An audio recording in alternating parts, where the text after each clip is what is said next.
Welcome back here to Wake Up Call with Dan Tortora, where sports meets that thing called life. Happy to be here with you inside the Cafe Kubal studios.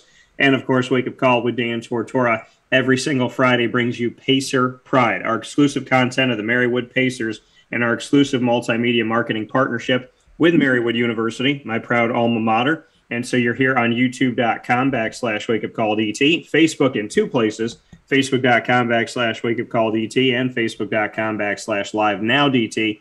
And of course, you're listening on MixLR.com/WakeUpCallDT and on WakeUpCallDT.com's homepage to this Pacer Pride special featuring Marywood Pacers Baseball and my guy, the head coach of the team, Jason Thiel. And it took literally, I think, seconds. He came when we did a Marywood Mania takeover, and he came on with a four-coach opportunity that we had there in the Hall of Fame room. And kind of immediately, I feel like, Jason, maybe it's me, I don't know, but I felt like we clicked. And yeah, absolutely. I definitely respect what you're doing. Crazy to think you're only the third head coach in the history of Marywood baseball. Because, you know, you had Coach Ross, who was there for a million years, and then you have his assistant take over, and then you take over from there. So just to see that connection is pretty incredible to see. There's been three coaches in the history of Marywood baseball. So with that being said, the spotlight is on Marywood baseball and head coach Jason Thiel. Jason, welcome to Pacer Pride. Thank you so much. I appreciate having me. Yeah, I think we did click. I think it's always good to see somebody who is passionate about obviously what we're doing here and who's an alum. So yeah, anything that we could ever do to help out, you know, I said, we'll come on anytime and we'd love to chat. So thanks for having us back. Yeah, absolutely. And I look forward to the opportunity of what we're going to speak about here as we've jumped into baseball season. Last time that you and I spoke, when we had the Marywood Mania takeover on site on campus at Marywood, and we did Wake Up Call, the whole show there from 9 to 11, we were talking about the fact that you were going into your season, and now you've been able to get your feet wet a little bit in this 2022 season. So bring me into the season so far. Yeah, so we started off, was it probably about 2 weeks ago. We went down to near Philadelphia. We played at Penn State branch campus, Penn State Brandywine. Young squad, a good squad. They get hit a little bit. They always give us a little bit of problems at certain times, and we get down early, we battle back, and we won a game, the first game, and then the second game we got up big, and typical them, they came back and they put up a big inning against us, and our guys a little bit of adversity, but we hung on. And early in the year, I don't know if you ever know how it's going to be, how it's going to go, especially when it's 30 degrees and the wind's blowing and it's been 8-9 hour day outside. So we handled some adversity early, which is good for us. We got some young guys in some key spots, but also some veterans who are looking to get back at it. So 2 wins is 2 wins. We'll take them how we can get them. Sometimes it's not the prettiest, but it feels good to be 2-0. Those guys feel good about it too. Yeah, and you got, like you said, you got to go to Aston, Pennsylvania, play Penn State Brandywine in 2 games there, won 9-4 and 11-9. They're starting off the season 2-0, and then you had a game postponed against Albright College, and that was supposed to be your first home stint. So you got to wait a little bit longer to be home. What can you say about your impatience of wanting to be home? Because the next thing you're supposed to have on the schedule here is a spring break trip down to Florida. Yeah, we love playing home games. I always think it's an advantage for us, especially for teams from the south, come up 2 hours most of the time. It's a little bit colder up here. The wind's blowing a little bit more. Nobody ever sort of wants to play up in Scranton.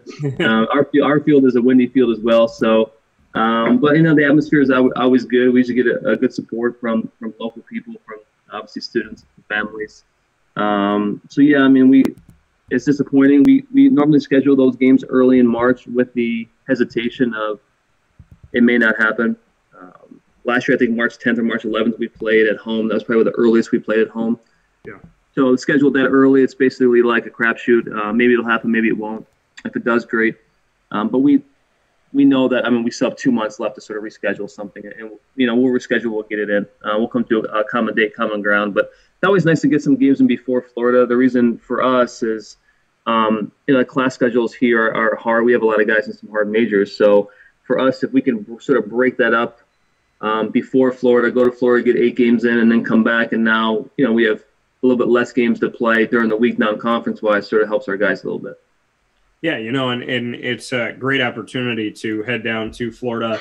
And this is going to be a really cool trip here down to Fort Pierce, Florida. You have Monmouth College in 2 games, then you have Geneva College of Pennsylvania in 2, Wilkes University joining you down there for 2, and then Penn State Behrend with 2 as well. What I love about this is the fact that the teams that are going down to Fort Pierce, you would think, okay, they're going down to Florida, they're going to play Florida teams in a Florida tournament. Pennsylvania is going to Florida, which I think is really cool. So, I mean, as much as they're your foes, it's pretty awesome that the Keystone State and the Sunshine State are going to meet each other, and that your competition down there in that little like mini tournament or whatever you want to call it is actually against Pennsylvania teams. So you're getting experience against teams in your state, and at the same time, you're getting to play in some very favorable baseball weather. Yeah, I guess it just depends on when spring break happens for a lot of teams and who's going down at that time. So, yeah, it seems like we always play a couple of local schools, whether it's a Susquehanna or Del Val. We've played in the past. We've actually scrimmaged University of Scranton down there, which we're a mile and a half away, and we played them down in Florida before. We scrimmaged them a couple of years ago on a Sunday night. It's always good to see some local faces too. It's nice to face some competition. Also, like we've really never played Penn State Behrend or Monmouth.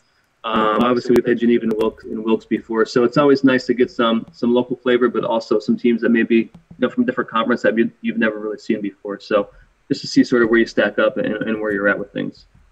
Jason Thiel here with us, head baseball coach at Marywood University, inside of this very special Pacer Pride on Wake Up Call with Dan Tortora, hanging out inside the Cafe Kubal Studios. Over your shoulder, there's a giant picture wall with the Marywood banner there. What do you feature in this collage that you have? I got to ask you because it's here and I've been staring at it the whole time. What's the collage? It's just quotes, family, my children, my wife, myself, hiking, just, look at it, smile every now and then. It's some crazy long days. So as much as I could have them with me, my daughter is over my shoulder. That's a young picture. She's now a senior in high school. So that's when she was a little kid. So my office is filled with, baseball gear and family stuff. And that's, it's so busy. I work in graduate admissions as well. So it's a full-time job here, a part-time job at baseball, but they're both really full-time jobs. So sometimes it's, last night I get home 11 at night, started work at, 7:45 in the morning. It's just the time of the year it is. So anytime you can look over your shoulder and, see some family, some close, pictures that remind you of good things and to push and grind you through a little bit when you're not seeing people as much as you want to. Yeah, I think the great thing that I've learned as I've gotten older is reminders, right? You put little reminders, and like you said, you have coach, you have pictures and stuff, things that remind you who you are, that take you back to who you are. You might be like in your kitchen, freaking out, getting upset. You walk by something, and it's like, oh yeah, okay. And then like I go to my studio and I got something sitting there as a way to, kind of tell me who I am and where I'm at. Like you keep things around you to remind you. And I think that that's huge. And once again, how we both said we kind of clicked right off the bat when we met. That's a piece that I think is really huge when people say, how do you stay positive? How do you stay focused? How do you stay mentally tough? How do you stay yourself? And it's like, well, in your weakest moments, you have to have reminders, and you have a wall of people that love you, and you have quotes that remind you how to stay focused. So I think, in and of itself, you've kind of set yourself up that like, if I'm having a really bad moment or a bad day, I put this here for that purpose, which I think is pretty cool. Yeah, absolutely. And through sports and through ups and downs, there's some long, tough days we get in here like, man, what we got back at midnight last night. What are we doing? So it's so the refocus is obviously there, and it's when you're when you're a coach in any sport, if you don't have like family support, it's very difficult. The hours are so long. You're away from home. You're traveling a lot, and to have support from everybody is just makes it that much better. It makes it that much sweeter. And then obviously my son was the bat boy for a while. My daughter's been involved here a long time. My wife, she comes in and comes to as many games as she can. She's always following on Gamecast or following live. So texting you, way to go, like big hit. You get that after the game, you start reading the text. So there's things that that push you through, remind you. Obviously you're here for a reason. You're coaching, you love it. But if your family's not really with you and behind you in those ways, then it makes it that much more longer, that much more difficult at times. So I've been blessed in those ways. Yeah, and I think it's incredible, and I'd love to shout out your wife here, because I know that it's interesting. I've gotten to meet so many coaches, so many different sports, and one of the coaches, Joe Adam, who's a St. Anselm's football coach, he said to me, we were talking one day, and we had just missed each other. He was recruiting, and he had flown out of Detroit. I had just flown into Detroit. We missed each other by like an hour or two, and he was talking about his wife, and he was like, I had to do this, I had to do that, and da-da-da, and I moved here, and I went over there, and that was within 3 days. And then he goes, well, you get it. And it was funny because I'm not a coach, but as a broadcaster and as a business owner, I parallel a lot of this stuff, the hours, the traveling, and all those things. So I know firsthand, as I am not a married man, that, the quest of finding someone that can support that. So I'd love to shout out your wife, because it is not easy to find someone who's like, hey, you're going to work 27 hours in a 24-hour day. I'm here for you. So yeah, it's so we both come from second marriages, and she's we sort of met in between. She's from Jersey, I'm from Pennsylvania, obviously. So we have some crazy days. We're trying to find sort of like a place in the middle to find a happy place here. And we've been married about 4 or 5 months now. We got married in October. And so she doesn't come from a background of a lot of sports and what that's all about. So it was she sort of fell in love with baseball, the last couple of years. But she's been a huge support of, like you said, getting home at 11 at night. I mean, last night sent a text like, hey, heading back 11 o'clock at night, heading back, those type of things. So it's it's great to have the support. And like I said, she's really been thrust into the whole baseball life and the grind and what it's all about. And she's always there and supportive. And my children are the same way. And they're both athletes as well, so they understand what a long day is all about, what practice time is, and what you got to get in. Doesn't mean you don't miss them, and obviously when you're in the road, you don't think about them all the time. But it does push you through when you start talking to them and get that text or that call. It does make a difference for sure. Yeah, and you said you got married in October. Can I ask when? October 15th. October 21st is my birthday. 15th. Oh, okay, gotcha. Yeah. So that's very. You should have told me. We would have made it a special day for you. Yeah, we could have set something up there, but it's what you just said. You both come from this. This is a second marriage, and that is what I would be seeking as well, because first time around didn't understand. Kind of a lot of there was a lot of things, but there wasn't support. And see, my thing is like I will always support the person that I'm with, but you need to get that back. And I think that that's an integral part of a relationship. And, talking to coaches, because so many people talk to you about like recruiting and this, that, and the other, but they don't talk to you about like, how is life at home? And so to know that, your kids get it, they play sports, and your wife gets it and understands, that's a beautiful thing, because you have to have peace. And in like the 2 hours you get to sleep, it's important that you have that peace. It is. And it's crazy because it's Division III where I'm at. It's like, from January to May is just an absolute grind. And then it's somewhere, obviously playoffs, don't make playoffs, or maybe middle of May, into May, it all comes to a crashing halt for a little bit. And then you have to readjust to, wait a second, it's like 3:30, like I'm supposed to be somewhere, I'm supposed to be doing something, and it's, so that's an adjustment in itself again, is the 100 miles an hour down to, 50 miles an hour. So it's definitely an adjustment, and your family goes along for the ride for sure. But I mean, I love it. The guys here are 33 guys right now. They're a great group of kids. I couldn't ask for a better group of guys to be around, to want to grind with, to want to stay late night with. They're just a good group of kids. And then, you look back and you're like, oh, this is sort of like why I'm doing this. And they keep you young. They keep you laughing.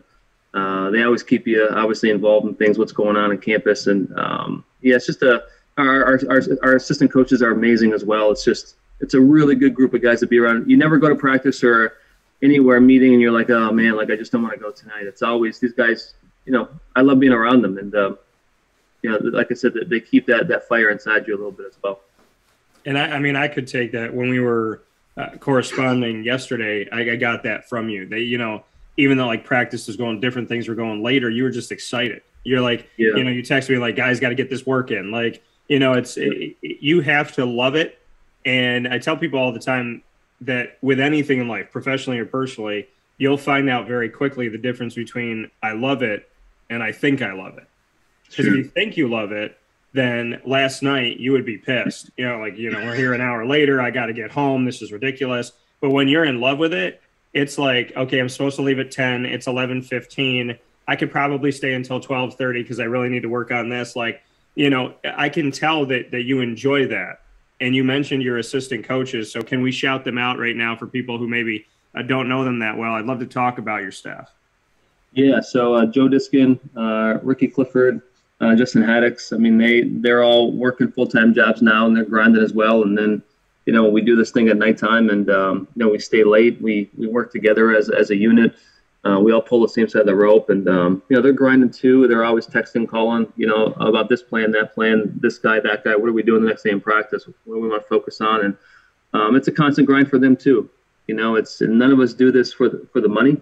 At this level, it's all about the kids, and we're competitors. We want to win. So that's a big part of it as well. Represent the school in a good way. I mean, we're all Marywood graduates, all four of us. So we're passionate about the program. We want to build something here, and we're doing that. And it's nice that we're all from here. So it's pretty neat to go out recruiting or bring guys in and be like, listen, we're all Marywood graduates. We really want to see this thing succeed, and we're here for the long haul. Speaking here with Jason Thiel, the head baseball coach, Marywood University, inside of WakeUpCall with Dan Tortora's Pacer Pride in our exclusive multimedia marketing partnership.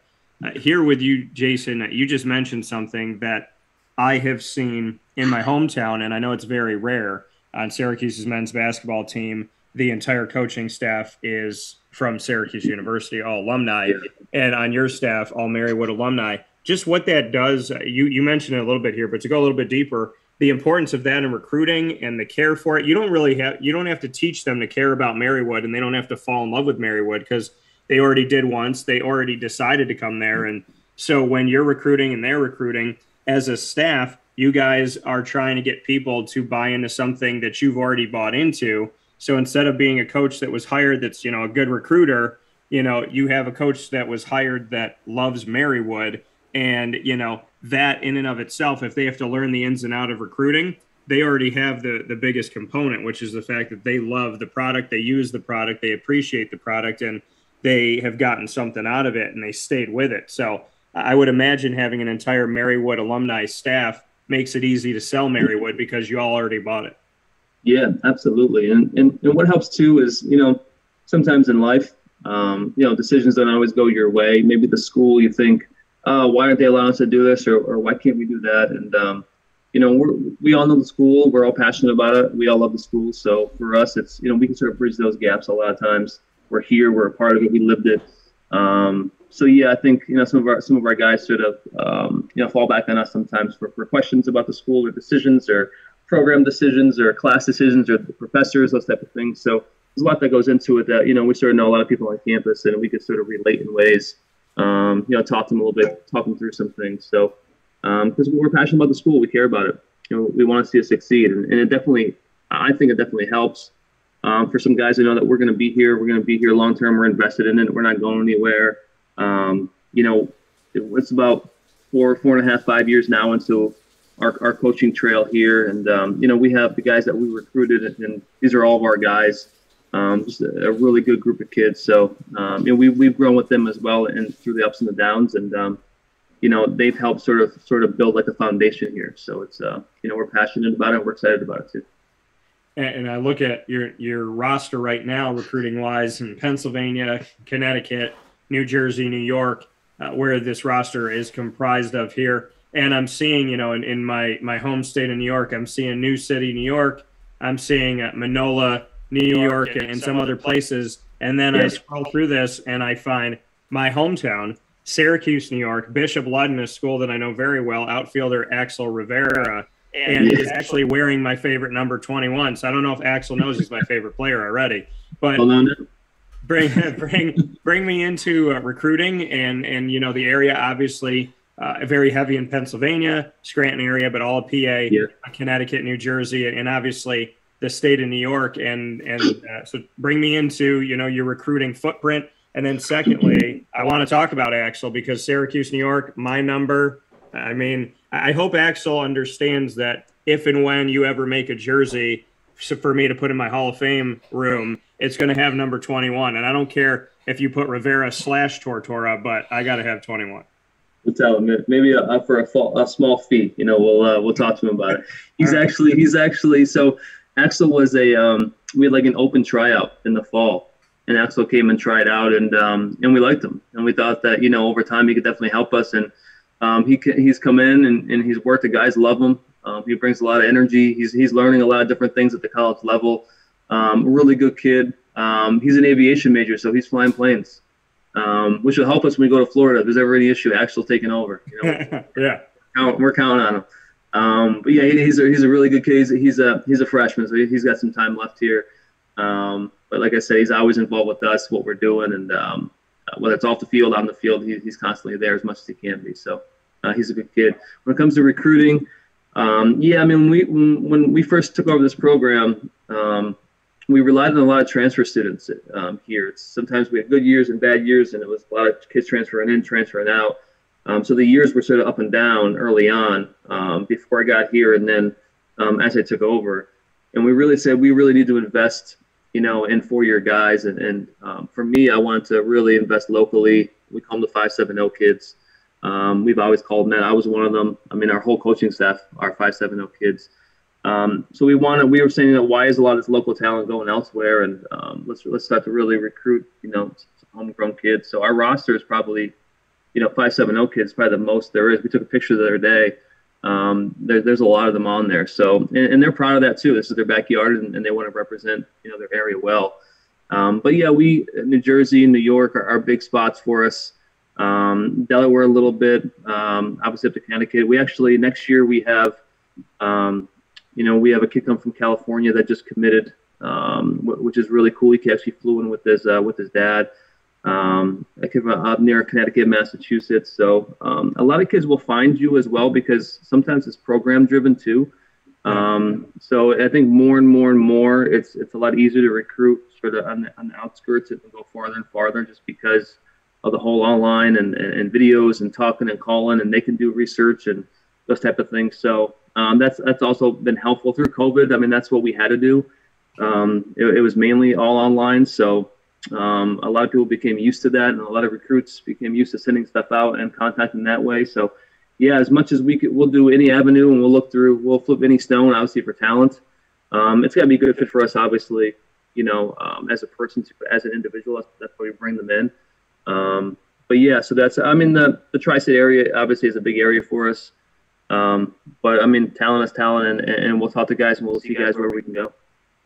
Yeah, you know, and I'm looking at, you know, obviously Hawley, Stroudsburg, Dunmore, Bethlehem, Scranton, of course, and Lansdale, Drums, as well as Moosic and Clark Summit, you know, and then some that are in Honesdale and Northampton, and then some that are farther away like Gettysburg. You really do have a stronghold of Pennsylvania. Why do you think that Marywood wasn't having, you know, homegrown stay home, and what did you do to change that?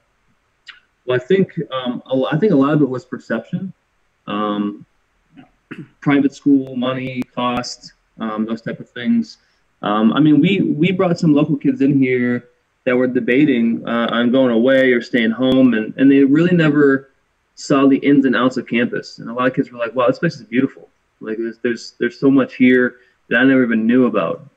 So, and the big thing for us is, you know, when we bring guys in, we have them take classes in their major. Our guys will take them to lunch.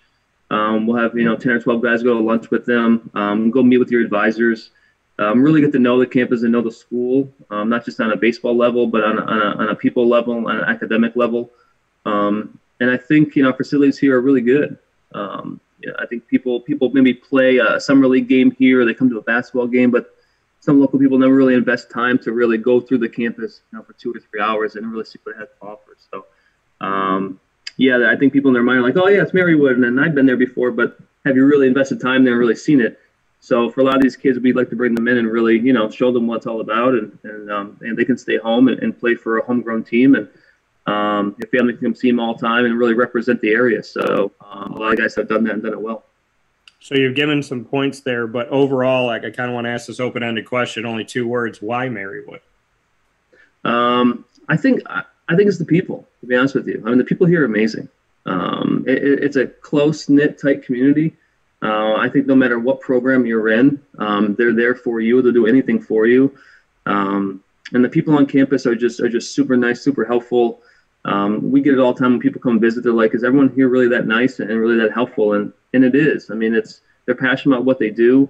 I love that it's so strong academically. I think it just it separates from a lot of schools in the way that they do things here, the way they're really, really focused, and what it really takes to be a student athlete here. It's definitely a grind for these kids on and off the field, and yeah, that they know when they leave here that they've given everything they could possibly give on both ends. I think it's it's a grind, and it prepares them obviously for the real world. And it's nice because a lot of our guys that just graduated, a lot of our really recent alum are just super involved, super reaching out all the time, always watching what's going on, texting us, calling us. And it's neat because obviously we've only been through 4 or 5 years of coaching, so we have 1 or 2 classes that have graduated, and you can tell we've built some strong bonds, and they've enjoyed their time here. And whatever it is, it's kind of strange because a lot of guys just always want to come back to the area. They're always hanging out in Scranton. They're coming back, visiting their boys back here, and even though they may live far away, they're always coming back, which is pretty cool. Jason Thiel here with us, Marywood Pacers baseball head coach. Before I let you go, here inside of Pacer Pride on Wake Up Call with Dan Tortora in the Cafe Kubal studios, why do you love baseball so much? Like, you personally, why did you fall in love with the sport? That's a great question. So I was too skinny to play football, maybe. Yeah, I don't know. I think when I was younger, I was good at it. I played Little League like every kid did. That's just what you did. But I was good. When I was younger, obviously, like, you make the all-star teams and you travel and you get your name on the back of your jersey, which is pretty big. And I just started to fall in love with the game itself. And then there was times where I battled it, where I was like, maybe it's just not for me. It's a grind. Do I really like it that much? I want to try other sports. But I always came back to it. Even my dad was really big on not missing practices. Don't swim, before a game. Those type of things. Back in the day, you can't do that. You can't be late. Those type of things. Can't miss a practice. Can't miss anything. And I lost a love for it for a little bit when I was about 13, 14. But then I came back, and it never left me. I couldn't give it up. And even through high school, I wasn't really, really good. And I was a pretty decent player. And then through high school, I got better. And then I had one big game in high school, and Coach Barletti for Lackawanna College was like, "Where are you going?" And I'm like, "I'm not going anywhere." It was like May, and I'm like a senior year. Like, I really don't have, I wasn't going to college. I didn't know much about college. I was like, I'll just, go work, whatever it may be. And he's like, "Why don't you come over to Lackawanna and play?" And by the time I left there, I had Division 1, 2, and 3 offers. And that's where I found out, like, how good baseball players really, really are, and where I need to be if I really want to be good. So yeah, I narrowed down between a Division 1, 2, and 3 school, and Marywood was one of those schools. And I loved Coach Ross and what he was about, what he represented. I loved being local. I loved that my family could come see me, and it was a good choice for me. And no, baseball has always been good to me. There's never been a time where it's really turned me off. I've always come back to it, and I love the thinking part of it.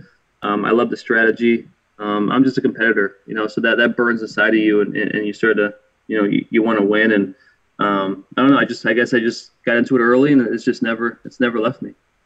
I think the thing that's really cool is you chose Marywood over Division 1 and 2 schools. Yeah, there's a lot about Marywood. Yeah, it was. Yeah, I guess, and that's what I tell everybody. Even my daughter, she's looking for colleges. It's just, you got to find the right fit. Yeah. And I can't tell you what that is. Your mom and dad or your coaches, they can't tell you what that is. You have to find the right fit, and that comes with taking time and investment and going to see places. And even guys we're recruiting, you know, some of them are like, well, Marywood's my only place, or this place is my only place. It's like, well, you need to really go out and look and, like, you know, get a feel for a campus and see what it's all about, and make sure it's the right fit for you. Not anybody else, but it's got to be a good fit for you. And obviously, I heard it all. I had offers other places, and like, well, why you stay in Division III? Why you staying home? Why shouldn't you be doing this? You should be doing this. And I don't think they could really tell you what's best for you and then sort of what you want to get out of that in life and those type of things. So when it comes down to it, I always tell guys, you got to make the right decision for yourself, and sort of where you see yourself in those type of things. So it's whether that helps us or hurts us, you know, I want to see the student athlete, you know, be happy. Coming from Jason Thiel. Jason, final point here. Baseball, but, you know, expanded beyond Marywood University. How are you handling the MLB lockout, the first time that we're going to see games lost since 1994-95, where baseball almost died? So how are you handling the lockout that started on December 2nd of 2021 and now has a big old question mark? Yeah, we talk about it all the time with the guys too, because, you know, we're all baseball fans. I'm a Phillies fan, and we have a lot of, obviously, Yankees fans and Mets fans, because of the local connections, and we go back and forth all the time. I still text some of my players, they're Jersey guys, about the Mets, and we go back and forth. And yeah, it's disappointing. It's you know, it's heartbreaking in a way. I mean, you're excited for it, you gear up for it, and you're ready for it. Especially for us, we're going to Florida, and where we stay in Florida, we stay with the New York Mets basically. So we stay in Port St. Lucie, and we stay at the PJ Villas, and the Mets like stay in the gated part. So it's pretty cool. Sometimes you can walk to the store and see like a spring training New York Met guy. He's like 6'5", you know, 220. It's pretty cool, and we're a mile away from the stadium. So normally on our off day on Wednesdays, the guys will go catch a spring training game, and it's a pretty cool atmosphere. It's gonna hurt not to have that, you know, as we fly down there. But it's disappointing. You know, it's a cool part of the season of spring training, and you know, the season gets going when we get going. So it's all that back and forth. The biggest thing I love free agency. I love, you know, where guys are signing, what guys are doing. So I think once they sort of figure this thing out, it's going to be sort of like a shotgun free agent signing period, which will be kind of fun for a couple of days. And then hopefully, still fingers crossed that, you know, they've lost 6 games so far. Maybe they can get something done the next weekend and sort of make those games up and not lose, you know, part of the season. Hopefully that doesn't happen. Yeah, you know, and that's the hope. You know, I've been going through it, and I've been looking at it. I'm like, there's millionaires and billionaires fighting over this stuff, and then I'm looking at, you know, the fan always suffers, right? You know, and you can text your players that are Mets fans that they take the cake for the most expensive beer within the last couple of years. Their beer was $11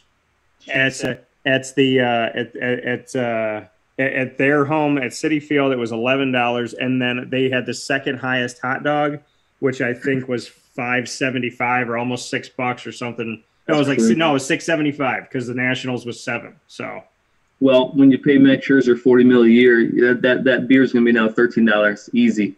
Yeah, you know, and I think it was Colorado Rockies. I said, I don't know if it's because of the air up there, you get drunker faster, but their beer was $3. But I will say this as a Diamondback fan, for a family of 4, the cheapest game to go to for a family of 4 was a Diamondbacks game for $144 and change. The most expensive game to go to, I think, was the Chicago Cubs. For a family of 4, it's almost $400. It's just, you can't do it most of the time. I mean, you think about it. If we go to Philadelphia, you're driving 2 hours. You're paying tolls. You're paying gas. Now $4 a gallon, and now they want to. And now because of this, you'll end up paying more at the gate, more for everything else. You're right. It just comes back on the fan, and it's frustrating. It makes it almost impossible to bring your family to a baseball game, which is kind of sad. Yeah, you know, and it's supposed to be the nation's pastime. Hot dogs are supposed to be $1 because we don't know what the heck's in them. And, you know, I mean, things are supposed to be – you're supposed to be able to – I mean, I remember my dad and I could go to a game, and it cost almost nothing to go see a AAA baseball in Syracuse. And it was like maybe we spent like $10 to $20 if he bought me a program and I got a hot dog and something to drink. And then I remember I brought him to Yankee Stadium and the Philly cheesesteak from a stand. Not even like an actual chef, but just from a stand was almost, I think it was like $17.99 or something like that. And then I got Nathan's chicken tenders, there was a giant pile of fries, 3 tiny tenders, and it was like $14. My dad's coffee was $20. Like it was insane. And this was years ago. So, you know, I hope that when millionaires and billionaires are fighting, they're thinking of 2 things, which is not themselves. Number 1, the fans, and number 2, the minor leaguers who actually have to play for the love of the game because they don't get paid that much. Yeah, you would definitely hope so. It's super. The people that work there, the concession people obviously, you know, that in the stadium, at the turn gate, everything. It's just, it's sad to see that. You're right. Millionaires and billionaires fighting over millions and billions of dollars, and you know, we always get hurt in the end, but we always come back. You know, like fools, we come back and we're at the next game. If we could be there, we will be there. What's frustrating too is that they black out a lot of games locally too. Yeah. Which is, you know, it's hard to get a connection to a team sometimes, you know, and follow them if they expect you to drive 2 hours and they black out all the time, so you have to go see the games. People can't do that. So there's things that the MLB does, which there's a reason why they're losing fans. You know, it should be all about us, and it really, I don't think it is right now, to be honest with you. So it's definitely frustrating to see. Hopefully they could square it away, but either way, we're going to pay a lot at the ballpark. So work some overtime. Well, and you know what the thing is too, is that capitalizing on this opportunity, right? Turning a negative into a positive. People want to see baseball. Marywood Baseball is playing. So while Major League Baseball tries to figure it out, you can always go see Marywood on the road and at home. So, Jason, as always, I appreciate it. Final message here to the fans and to the community why they should come out and see you. Yeah, so we'll be in Florida starting on Sunday. Monday will be the first games. Follow us, support us, reach out to us. We're on Instagram, we're on Twitter. Follow our guys; they're pretty funny. Some of the things that they put on there, so they're a good follow. It's just a good group of local kids, very good 3.0 students in the classroom. So they work hard on and off the field. We volunteer, we give back locally in the community. We do a lot. So these guys are invested. Come show support. A lot of them are local kids. Support us, come out, cheer them on. They need it at times. Sometimes it's cold and long days, and it's nice to see some local familiar faces. So we welcome it. So our first home game is, I think, the 20th of March on a Sunday. So it's a doubleheader. Come out and see us and support us. We'd love to see you there. Jason Thiel, head baseball coach, Marywood University. This edition of Pacer Pride inside of Wake Up Call with Dan Tortora. Jason, thank you so much for it, and I look forward to seeing you at the ballpark. Yeah. Thanks for having me. I appreciate it, and be safe in your travels. Thank you. Appreciate it. You too.